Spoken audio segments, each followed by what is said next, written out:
tá? A gente não pode achar que você vai fazer qualquer tipo de tratamento e aquilo ali não vai te dar nenhum problema. Nada é 100% nessa vida, né? Tudo vai te dar algum tipo de efeito que você possa ser desagradável, tá?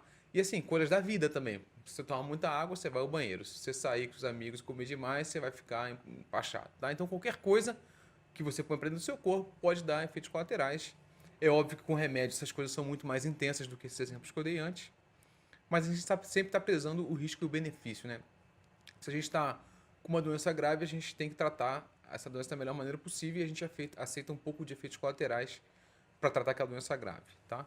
É lógico que assim, a pessoa não pode, a gente não pode transformar a vida das pessoas no inferno, né? Os efeitos colaterais têm que ser manejados, prevenidos, evitados. A gente tem que fazer o possível e o impossível para o tratamento ser o melhor, o mais fácil e o mais tolerado possível, né?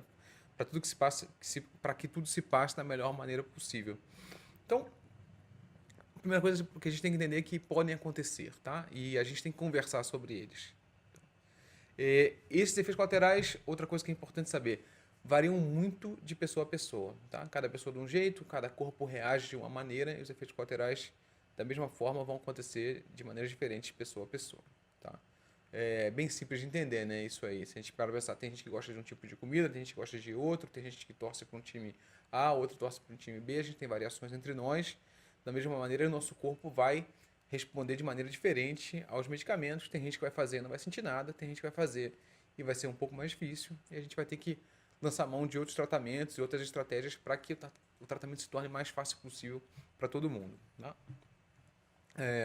E como eu falei antes, a gente tem que pesar que os riscos e benefícios, né? Se o tratamento é para tratar uma doença agressiva, a gente vai tolerar um pouco mais de efeitos colaterais e a gente vai tratar esses efeitos colaterais. Se a gente tem uma doença que não é tão agressiva, ou se é uma doença que é só para diminuir o risco dela voltar no futuro, talvez você dar efeitos colaterais para uma doença que não está presente, talvez seja só para reduzir o risco no futuro, talvez isso não valha tanto a pena, né? Então a gente vai sempre pesando isso, tá? Então, primeira coisa que é muito importante, saber quais são os efeitos colaterais possíveis do seu tratamento, tá? E essa é uma conversa que tem que ser muito franca e muito aberta entre você e seu médico, entre você e a equipe que está tratando de você, né? Dependendo do lugar, a pessoa que está mais em contato não é o médico, pode ser a enfermagem, tá? Então, é sempre muito importante você estar conversando e entendendo quais são os efeitos colaterais possíveis do seu tratamento específico, tá? Remédios diferentes têm efeitos colaterais diferentes, então é importante saber o teu especificamente.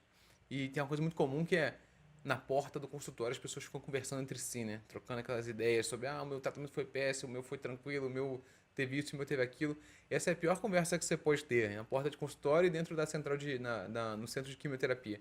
Cada experiência ali é única, cada pessoa está fazendo um tratamento, tá? Então não tome as experiências do outro como as tuas, né? É bom escutar e tal, mas tem que ter um filtro ali, tá? Porque não é porque o outro teve ou porque o outro não teve que você vai ter aquele mesmo efeito ou aquele efeito diferente. Então essa é a primeira coisa que a gente tem que saber. Segunda coisa, e aqui talvez seja uma das coisas mais importantes que a gente tem que saber durante o tratamento. Quais são os sintomas, os efeitos colaterais que são complicados? Quais são os sinais de gravidade?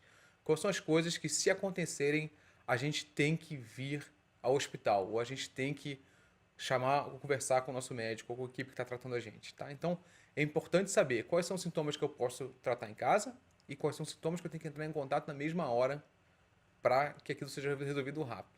Tem coisas que são apenas desconfortáveis e tem coisas que podem levar a risco de vida, de efeitos colaterais, tá? Então é importante saber qual é qual. E a gente sabendo diferenciar, a gente vai fazer o tratamento com segurança, tá? Então, mas é muito importante a gente saber quais são as coisas que se acontecerem, eu tenho que entrar em contato. Quais são as coisas que eu tenho que vir ao hospital para resolver? E quais são as coisas que eu posso ficar em casa? Tá? Então a primeira coisa, talvez a primeira coisa não, mas uma das coisas mais importantes é saber quais são as coisas graves, quais são as coisas que precisam ser tratadas no hospital. Tá? A gente vai falar um pouco sobre elas mais para frente. Tá? E quando você vai tratar em casa, você tem que saber exatamente quais são as medidas que você vai fazer para tratar em casa. Quais remédios você tem que tomar, que tipo de comida você pode comer, vai ter que fazer repouso, não vai ter que fazer repouso, dorme mais, dorme menos, quer dizer, sempre dorme mais, é bom que descansa mais. Posso fazer exercício? Não posso, tá? Então quando forem coisas que você possa tratar em casa, quais são as coisas que você tem que fazer, quais são as medidas que você tem que tomar na tua vida para tratar aquele efeito colateral em casa, tá? Então esses são assim, talvez os conselhos genéricos, tá? Sobre isso. Então, o mais importante, conhecer os efeitos colaterais, conversar direitinho isso com a equipe médica. Segundo, saber os sinais de gravidade, quais são os efeitos colaterais que têm que ser tratados no hospital. E terceiro, para os efeitos colaterais que não são graves, são só desconfortáveis, quais são as medidas que você vai ter que tomar na sua casa para melhorar ou para aliviar esses sintomas, certo? Então, eu acho que é basicamente isso que a gente tem que saber numa conversa inicial antes de começar o tratamento.